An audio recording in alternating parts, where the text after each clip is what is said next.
Hogstye.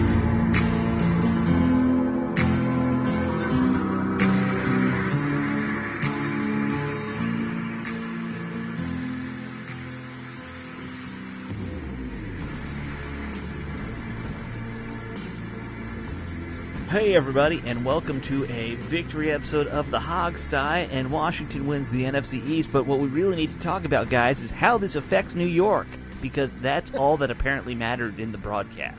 I seriously thought that Chris Collinsworth was going to ask for Jalen Hurts' hand in marriage. Right. I really did. You know, Right. It's like, are they lovers? You know, no judgment on it. You know, is like Jalen Hurts' hidden son or something. Right. It's like, for God's sakes, shut up. You know, the man, Jalen Hurts did not play that well. Sorry. Yes, Right. They had a lot of drop balls. We'll get into that. But, between all the New York effect and, you know, this and that, I'm getting really sick and tired of Chris Collinsworth as an announcer. Usually the announcers don't bother me. He's really starting to bug me. He's never been a good announcer, but I just found it comical how the entire broadcast was how does this affect the mood in New York City right now? Imagine how Giants fans are feeling right now. Right. I don't think we ever Washington once heard fans? about Washington fans. Of course Or, not. you know, like, I don't think they realize we even have fans here, but... I mean, they only really cared about the quarterback and the head coach's story. Everything else was... I mean, I get it, but, you know, at the end of the day, you still got to pay respect to the actual team that made it. Like, not just the not a disrespectful tone, what I'm saying, but not just the cute storyline. Like, they still won games to get them into the playoffs, and that's just something that they didn't really care about. But they haven't cared about that for weeks, so it's like, I don't think that's going to change now. And on top of that, you're going against Tampa Bay. So, like, in the eyes of the public, like, does it really matter who's making it out of NFC East? They don't care. Right. They don't care. And Washington has a great story this year. You know, this year was really, if you allow me to wax philosophical for a minute, this story, the 2020 Washington team, is really a triumph of perseverance, you know, and like strength of spirit. Because think about everything this franchise has been through this year. They have just a walking disaster in the ownership office that could have destroyed the team. We talked about it on IJB that's coming out this week. You know, Ron Rivera had cancer. They've been through 3 quarterbacks. You know, all these things. You know, COVID-19 problems. No fan. I mean, what Washington overcame. I don't even care what happens from here because honestly, they're playing with house money at this point. You know, but what this team deserves to be proud of itself for everything that they've done. And it all sort of starts with Ron Rivera. It really does. So, I mean, in all seriousness, and we've had our ups and downs and negatives about the team this season, but in all seriousness, Ron Rivera it has really done an amazing job with this franchise. Really has. So congrats to him. Absolutely. I mean, he's done a great job, like you said, you know, he's getting rewarded by, obviously, you get to be the NFC-East Champs for whatever that's worth. You know, I know we're the worst division because, you know, no one has a winning record, but it's better to be the big fish in the small pond than the small fish in the small pond. Cause... Yeah. I mean, again, they won, and it's just unbelievable that they won the division. It really and truly is. It's just everything this team has overcome this year. They really deserve to be proud of themselves. Yeah, definitely. So now here's the real pressing question, and I asked Steve before the show. I'm going to ask Jamal. Jamal, I haven't bought any Washington football team gear all year because I said I was going to boycott until they get a name. But do I now have to buy a team division championship T-shirt or something? I mean, if you want to, I only say that because the actual Washington football team established, etc. actually looks pretty good. My girlfriend got me something for Christmas. She did? Yeah, so I mean, I wear the hoodie like I wear my other my actual Redskins hoodie. But I mean, it looks good. So if you want to, put a little bedazzle to it and get yourself a division champ, a division champ hoodie or a T-shirt, go for it. Looks pretty good. So I say if you want to, go for it. But I definitely got me a little hoodie. Alex, you don't need to buy anything, okay? Especially not one with this stupid logo on it. So no, of course you don't need to buy. If you want it, do it. fine. But no, you don't have to buy anything. Absolutely not. We're See, waiting on PR to give it to us, maybe. Yeah. See, that's the problem. We have friends in the PR, but I don't think we've ever gotten any swag out of it. And They're not going to give us I swag. know. I know. But It's no, just a you don't shame. need to buy. No, you don't need to buy anything. Absolutely not. Yeah. What I want to do is buy Chris Collinsworth a Jalen Hurts jersey. That's what I want to do. Well, he already has one. It's an extra large. He sleeps in it. I think he's got Jalen Hurts underwear personally. Probably. No, he just has a really, really big jersey. He sleeps in it like a big nightgown. Yeah, that's true. Yeah, we can talk more about the announcers. It was just embarrassing how much they don't want to talk about Washington. They didn't even want to talk about Philly. They just wanted to talk about the other teams in the NFC East the whole time. Yeah, who cares? And that about was Washington? pathetic, frankly. But so here's the thing, because we're focusing on what they didn't talk about when it comes to us, but I think we need to focus on we as in us three need to actually start talking about why they aren't really paying attention to Washington. Right. Because at the end we won a division, but did we really play like a team who won the division tonight? I mean, there was opportunities where Philly could have taken advantage of us. And then right in that midst of a potential dogfight, they take out their main guy, Jalen Hurts, and they put in Sudfeld, who, I mean, literally he was no threat to nobody. He was a threat to nobody, and we all knew it. So at that point, all you need to do is just preserve a lead. That's all you got to do. And Philly helps you out in that instance. I've never seen a team so openly tank, bend the knee like that, where they take out a quarterback playing well and put in a guy who's basically a practice squad guy.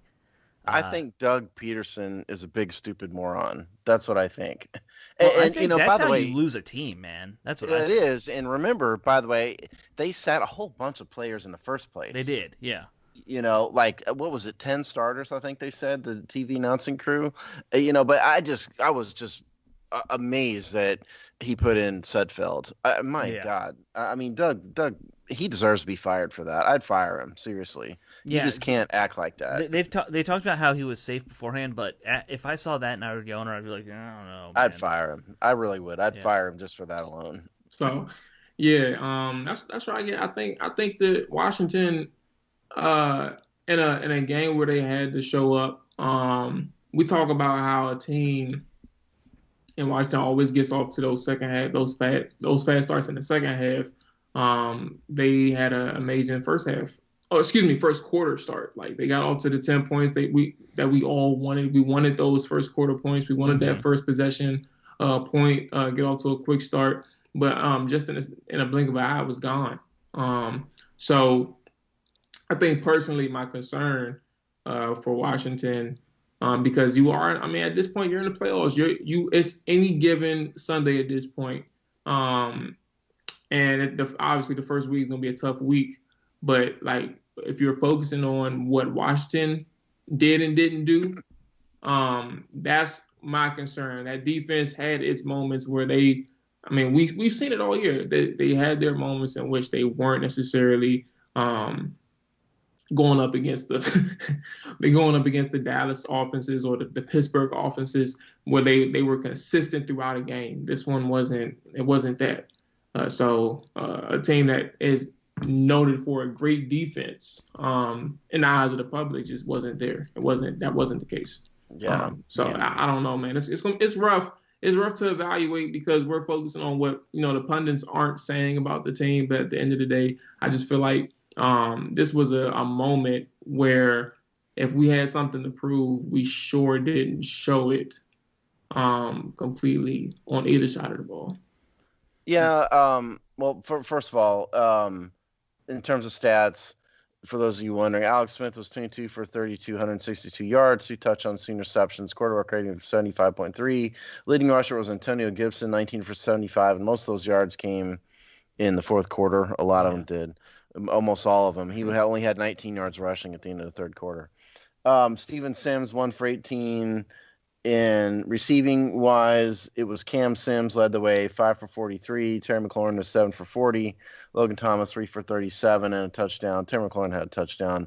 J.D. McKissick was 5 for 30, and then the Eagles, Jalen Hurts was 7 for 20, 72 yards, no touchdowns, one interception, quarterback rating of 25. Sudfeld somehow was worse than that. It was 5 for 12, 32 yards, and a quarterback rating of 14.6. And then Boston Scott, 65 yards rushing, 15 carries. J.J. Whiteside, 2 for 40. And that's all we really need to hear from Philadelphia. In terms of sacks, it was John Bostic, Chase Young, and Montez Sweat had the sacks. And in terms of turnovers, Jeremy Reeves had an interception and Cameron Curl had an interception. That's stats. So, but as to what Jamal was saying, I mean, this team looked like a 7-9 team. Yeah, that kind of got lucky in this game. You know, the other side played worse and had a stupid coach. And then flat out just quit. Yeah. Right, and they just flat out quit. Right. And so, I mean, no, they didn't prove anything. Jamal's right. They didn't prove anything. They proved that they're 7-9. Mm-hmm. That's what they proved. They certainly didn't. Wasn't a statement game. It's nothing that now you got, little Tommy down there in Tampa is quaking in his boots. No, he's not. They're probably overjoyed that they're playing Washington next week, to be honest. Yeah, 100% agree. I feel like that's probably the case with Tampa Bay. Just an early 2-second glimpse into the game. You're looking at a offense that knows how to run the ball, and they're finding their groove late, which is something that they weren't doing earlier in the season. They were struggling. They were inconsistent offensively, which led to those massively slow starts, them being down double digits quite often. And this is a team that's like I said, finding their groove now, where they're they're getting off the quick starts. They're also clicking, and you got, I don't know what's going on with Mike Evans. He got hurt today, and we'll find out throughout the week. But yeah, and then Ronald Jones is the guy that I'm really concerned on, because they can really run the ball. So you'll have your hands full against this offense, and that's my main concern, because the defense is the strength of this team. But to what degree can the defense keep you in a game where offense is clicking late and finding their groove and chemistry? I was saying consistency, but chemistry late. That's just something that I'm really concerned about. Yeah, in terms of this game, I guess we'll start talking about the defense here. They didn't really do a very good job of keeping Jalen Hurts in the pocket. No. What we said in the game, in the preview, was that the Eagles' offensive line is terrible, which it is. Chris Collinsworth's blabbering about it aside, that's a terrible offensive line, barely NFL worthy, and they didn't really get home very much. And a big part of it was that Jalen Hurts is mobile. And that, they just didn't really do very well against him, I didn't think. And, from a receiver standpoint, I mean, they were down to like their third string receivers. Yeah. D-Jax was out, Alshon Jeffries was out, Dallas Goedert was out, the tight end. Zach Ertz, didn't look like Zach Ertz today. So I didn't think this is anything the defense needed to write home about at all. Cam Curl stood out to me, but the rest of these guys, not really. Even Chase, I mean, had his moments, but he also over pursued a few times. Mm-hmm. The interior guys left gaps in the run game. I mean, Philadelphia averaged over 4 yards per run, and both Boston Scott and Jalen Hurts 4.3 yards. Yeah, I think the thing that they did do well, I know they gave a few big passing plays or medium-sized passing plays, but both quarterbacks had less than 50% completion rate? Yes. I mean, that's pretty impressive these days, to force that on to an. I know Hurts is not an accurate quarterback, but yeah, I mean, I don't think he's a very good quarterback. I mean, if it wasn't, his mobility is what does it. It's the same thing going all the way back to Oklahoma. Yeah. Same thing, or Alabama rather. It's just exactly the same. He runs around, and that creates a lot of opportunity, but he's not a pocket guy. He's never been accurate. And yes, his receivers were bad today. Washington really got lucky that they dropped like 3 or 4 passes they should have had. Sure. It could have been different, for sure. But, I don't know what lessons to take out of this, really, in particular in terms of defense, other than they need to do better against a much better offense next week. Yeah, well, I think that's a big part of it. But I will say, a much more traditional offense, not the college Right. spread mobile quarterback offense that the Eagles play now. Tommy's not going Hey, to run more than 2 feet. No. but them, they know how to chug it. That's why I always Yeah, love yeah, he Bruce does. Arians' offense because they attack you vertically, and if you're not, I don't know, it's just it's constant pressure. In terms of like how they put pressure on the defense, and Mm-hmm. that's something that I'm interested in terms of just like how Bruce Arians coaches and schemes up an offense. So that's all. Well, It's interesting. it's going to be a good one next week that we face. But talking about more about this defense here in this week, Mm-hmm.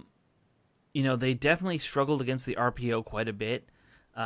There was that one great play by Jace Young, though, in their own red zone, where they said it on the broadcast, he baited them into Hurts keeping it, and he just went and got an easy sack out of it. Not usually a sack in college if you do that, but in the NFL, I think they just default that as a sack. Yeah, that was a great play because the Yeah. key for the quarterback on the RPO is what's the end Right. going to do. Is he And crashing or is he holding up? yeah, and if you crash down, then the ball goes to the running back, and if he holds up, then the quarterback keeps it or passes it. That's what the play is, and that was a really good play by Chase. It really Yeah, was. he like I said, he kind of baited him.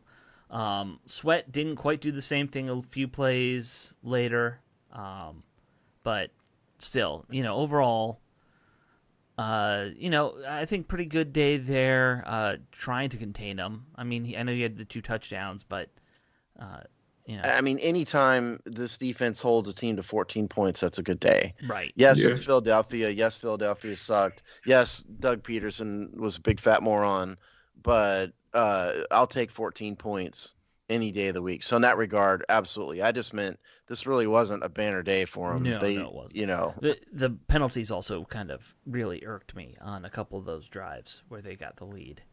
I feel like they gave up 3 third downs or something like that on penalties. right. Yeah. Yeah, I think it was 3. Yeah, it drove me nuts.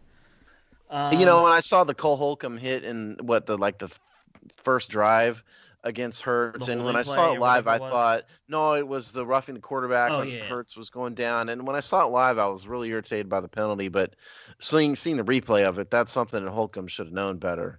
Sure. To not do that. Sure, Just I stupid get that play. one. Stupid. Yeah. But the holding play they called him on was, I thought, a little, that one that it was a Montez Sweat sack and they called him for holding. Yeah. Yeah, Yeah, that yeah. was iffy. But what are you gonna do? Like the refs were clearly trying to call that for Washington. That whole quarter. So Yeah. In terms of offense, I mean, I don't think once again I got to call out Scott Turner for poor play calling. I mean, listen to this. So at halftime, Washington had all of 10 rushes. yeah, He gave up once again. Yes, it wasn't going well, but when you just give up on the run game immediately, this is what Jay Gruden used to do that infuriated everybody, infuriated me at least. And Scott Turner's kind of doing the same thing. They're going to have to be a lot more creative than this in the playoffs. Turner seems to have a habit of this.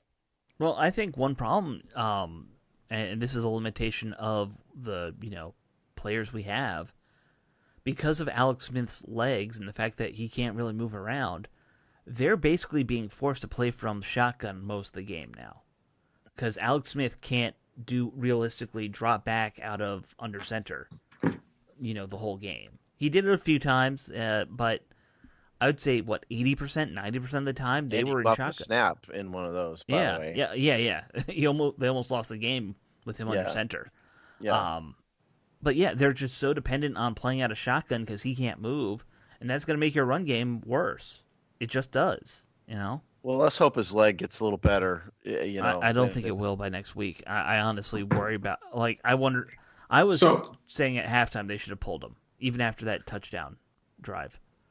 So, Ron just said as we're recording this that he was actually considering pulling Alex at one point in the game in his post-game presser. I kind of feel like one of my first reactions was it tells me that Heineke is actually legitimately in play next week. I feel like he also knows the answer already. Like Ron knows the answer already, but I just wonder if he will end up getting, or excuse me, not getting, but giving Alex the automatic bid for the starter next week and waiting for him to play bad, or like what? That's what I think he's going to do, or is he going to actually just really seriously evaluate the situation throughout the week? Like, what is his go-to plan? Because if he's going to end up giving Alex a chance, it may be a case of we end up finding ourselves down 14-3 or 17-3 or 17-0 at some point in that game, and it may be too late. So I'm not saying that's going to be the case, but like when you need him to make some throws or maneuver a little bit in the pocket, you're going to regret a little bit if that opportunity arises and you can't do nothing because Alex is back there. And it's not his fault. He's just hurt. But, Alex Smith is the only quarterback in years that Washington has consistently won under. Sure. I don't see how this team can go into a playoff game and start anybody but Alex Smith, assuming he can struggle and limp his way onto the field. I'd play him no matter what. That'd be my personal choice. Maybe Ron will go a different direction, but I would start Alex Smith come hell or high water. I think it's a very tough call. I don't think it's easy at all. I don't think it's a call easy. I don't think it's a tough call at all. I'd start Smith, period. If he's cleared to play, he's playing. If I was the coach. So I think I would personally I would start Smith too, but I agree with Alex. I think it's a tough call. I think what's hindering anyone in this evaluation process is understanding where Alex came from and obviously what you just said, Steve, like he does win a lot, but right now he's winning while compromised, and he's also winning against teams who aren't really that good. Like the Steelers game, that was an upset, and that was the beginning of that calf strain from what he said. Like that's when it was. I think it was that week he was talking about it was actually hurt, and then it affected him significantly against the San Francisco game. With that being said, he didn't really play against like solid teams prior to his injury, excluding the Steelers game. That was the tough one. But the Niners game, he had opportunities there, and obviously he was significantly hindered. But the defense handled their business, so that's the reason why we won the game. It's because the defense handled their business. So it's just hard, man. And we have to take a hard and difficult look into that quarterback position, because I don't know. I'm not entirely too confident that just because he was winning with us, which I agree with, that this is applicable in a situation like this where it's just not. If the problem is, though, that the backup is somebody named Taylor Heineke, and yes, he's Robbie's buddy, and we probably know more about him than most people just because of that. But Taylor Heineke's barely played in the NFL at all. And yeah, he had one good quarter and a half or whatever, however much it was, against a team that was playing prevent defense a lot. I mean, the Carolina. Did you watch all 22? Carolina was dropping back. So answer this question, because why going into the playoffs with this guy? I just can't see it. That's so. All. If they were playing prevent, what is that to say about Taylor still getting over the top? They weren't really playing prevent, but that's all. That's all I was saying. The prevent word. That's it. That's all. Yeah, it wasn't really prevent, but they were leaving a ton of space underneath, and I think that contributed to his good day. My point is that Taylor Heineke's barely played, and we're talking about going into a playoff game, starting this guy over 12, 13, 14-year vet. I mean, that's crazy. Look at those Bill O'Brien years. He had to do it too.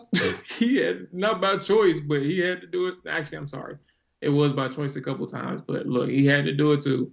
Until he got himself a quarterback in Deshaun Watson, and he won Deshaun ended up winning him a couple playoff games. But of course, Bill O'Brien had Doug Peterson level stupidity in some of the choices he made in Houston, though. In terms of roster management, he's also won games though. He won games with those backup and terrible quarterbacks. Like I don't, I'm confused, and he won playoff games with them. This is clearly something we're gonna have to address on our game preview show on Wednesday. Because really, it's something we're gonna have to address more once the season. Yeah, I was saying this is a more organizational thing. Like this is a thing. Yeah, But in terms of like really discussing who's going to start, we're just kind of this is just our thoughts right now. We'll have more concrete thoughts. I think it's a good conversation. It is. I feel like Texans is the case study of this situation. Trying to figure out where do you go at quarterback, and like how good is your defense or your team surrounding your quarterback that you can make that move. The question is, how good is Washington's defense and special teams? I don't think it's strong enough, but again, like you said, we'll cross that road when we get there. Yeah, I mean, I find it difficult to put too much blame on Smith for the interceptions today. I mean, Logan Thomas fell down on the second one, and the first one was just an unbelievably ridiculous play by the corner or by the DB. So I can't put too much blame on him, for that. And, he went 22 of 32. Was he limping around? Yeah, absolutely. But I just can't go into a playoff game and start a backup who's barely played in the NFL. I'm just not going to do that ever for me. I mean, well, it depends on his health, and that's really what it's going to come down to. Of course. I mean, assuming health, Yeah. But, I think the big thing to me was the fact that he was limping. The fact that he can't really plant on that back foot right now is a big issue. I get that he's a good fighter. He worked his way around it. But it's pretty concerning. When you watch him play, it doesn't pass the eyeball test right now. I don't think any reasonable football fan would say he's passing that. The rest of the offense, like you said earlier, they got away from the run for some reason, which was annoying because Gibson was running pretty well. Barber had a couple good runs. Gibson wasn't running well. I mean, he was 7 for 15 yards at halftime and 9 for 19 in the third quarter. But they never really got him in a rhythm because they went away from it so often. And you're talking about 7 runs by halftime. Yeah. He wasn't really running well, but it could have gotten better. And I just, especially if you have an ailing quarterback and a team, by the way, the Eagles don't have a great run defense. We talked about that. Right. They were more vulnerable on the ground than they were in the air, at least when they had all their starters. So I just didn't like Scott Turner's choices today, and I think they kind of got a little lucky. Yeah, I guess the better runs were really like the Steve Sims play and, some of the more trickery stuff. Well, and they padded the stats in the fourth quarter. Yeah. I'm not saying that's bad. I mean, they wore out the clock. It was the right thing to do. But right, yeah. I mean, they ended up with, as an example, they ended up with 103 yards rushing. Well, in the at halftime, they had 33 yards rushing. In the end of the third quarter, they had 44 yards rushing. So the vast majority of that came in the fourth quarter. And if the Eagles had been a better team or even had a starting team, this game might have been dramatically different on offense. Yeah, I mean, I've said it a few weeks now. This offense is just out of gas. They're limping to try and do whatever they can. Well, they just don't have the talent either. Right.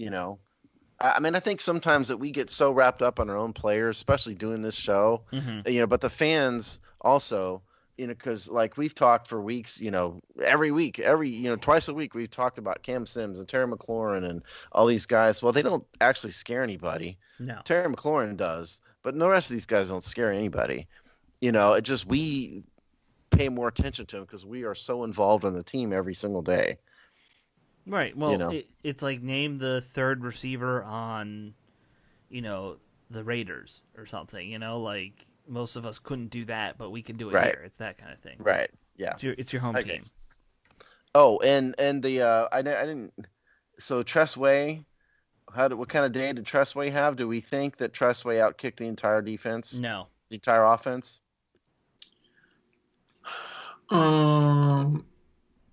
That's a tough question because I actually don't remember how many offensive yards we had, so I'm gonna just say that he did. You know what? Jamal is right. Alex is wrong. Hmm. He did outkick the offense. He had 261 yards punting. Now, Washington had 145 net yards passing and 103 yards rushing. So that is 248 total yards. And if you go gross yards passing, it's 162. So he outpunted the net gain, but not the gross not Oh, the so he's gross in the yardage. sweet spot. He's in the sweet spot. Yeah, I'm gonna say he did because Okay, fair enough. yeah, Sacks count. Sacks count. yeah, exactly. Well, guys, I mean, I don't know. Is there anything else you really want to bring up about this one? I mean, it's a hog-style late night. We It is a won. hog late night. We won the NFC East. You It didn't know, get loopy. We've had hog late nights where it gets really loopy and crazy. yeah. Usually when we lose, but because we're mad. um. This one we So won, Well, but it wasn't like a great win. So I'm I just say, kind of yeah, like, it wasn't a great win. yeah, no, they yeah, I think they played anybody else but the Eagles. This game might have been a loss. But like yeah, I said, to finish up the comments, like I said in the beginning, yeah, this game, okay, it was, they got a little lucky, but the fact that they're even in this position and they just didn't have a terrible, awful season, it really says something about Ron Rivera. And it and really does. and I said this on IJB. It would have been very easy for Ron Rivera to let his team get all wrapped up in what is going on in the front office, and he didn't play that at all. That didn't come up. The team did its thing. Totally ignored all the craziness. The Dwayne Haskins situation could have pulled apart the team, Mm-hmm. and it didn't at all. And all of that, the damn coach was undergoing chemo this during the season. It didn't miss a game. I just it's again, I think they're kind of playing with found money from here on out, house money, so to speak. Just the fact that they got here, I think they definitely this game aside, they definitely deserve to be proud of themselves. Yeah, I think that's true. Guys, do you want to just do game balls?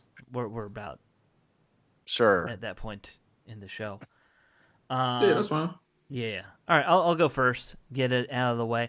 On offense, I don't really think anyone on the offense deserves a game ball for this one much, but I guess Terry McLaurin, you got that touchdown. You weren't even like you were limping yesterday, and you came in and scored today. So that's gonna be my offensive game ball. On defense, you know what, Steve? I'm gonna pull you. I'm gonna go with like outside the box and go with Ron and Jack Del Rio because they've done a You're great. stealing my thunder. Yeah, yeah. They did a great job just coaching up this defense last few weeks, and what a turnaround on defense for this team this year versus last year. So And versus early in the year, for yeah, that matter. yeah. Jamal? Oh yeah, I'll go next. So on offense, I'm going Logan Thomas. I don't know how many times I done gave Logan Thomas a game ball this year. Obviously you guys know how I feel about him. But he got my attention. I'm open to changing my tune about him, but I'm not entirely sold on him yet. However, I'm starting to believe that he can be a high end tight end number two. But I'm giving him the game ball because in the situation in which he made that catch for the touchdown, excuse me, in the situation where he made that catch, it was huge because you run out of time in the second quarter going into halftime, and your team needed that play. And what's his name? Alex Smith trusted him in that moment, and he came through big time. So that's going to be like for that one play alone. That's going to be the game ball offensively. Defensively is Chase Young. I didn't know exactly the numbers in the midst of the game, but shout out to the actual NBC who gave the stats, telling us that he had like 7 pressures or something like that, and a sack and a fumble recovery. So I'm giving Chase Young the game ball defensively for Washington. Okay. Alex is right. I don't think anybody on offense deserves a game ball today, but since this is our thing and we have to do it, Yeah, it's tough. I guess I got to go Logan Thomas too. I hate to steal Jamal's thunder, but um, that was the key. His touchdown, the key play, I guess. So Yeah. Out of a lack of someone else, Logan Thomas. And on defense, I'm gonna go Cam Curl. Because this interception really kind of set the tone and to be early in the game.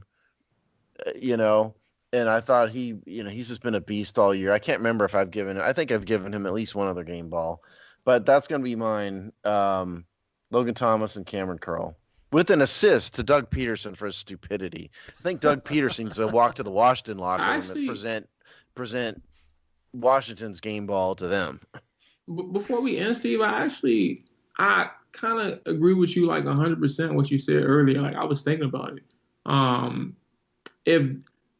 If Peterson job was safe before this game, I think that at the very least, after what he did this, because the game was completely winnable, I think that it depends on how, like, we don't know the vibe of the locker room, but I can only imagine people who are putting their blood, sweat, and tears into this game to see Peterson bench the quarterback.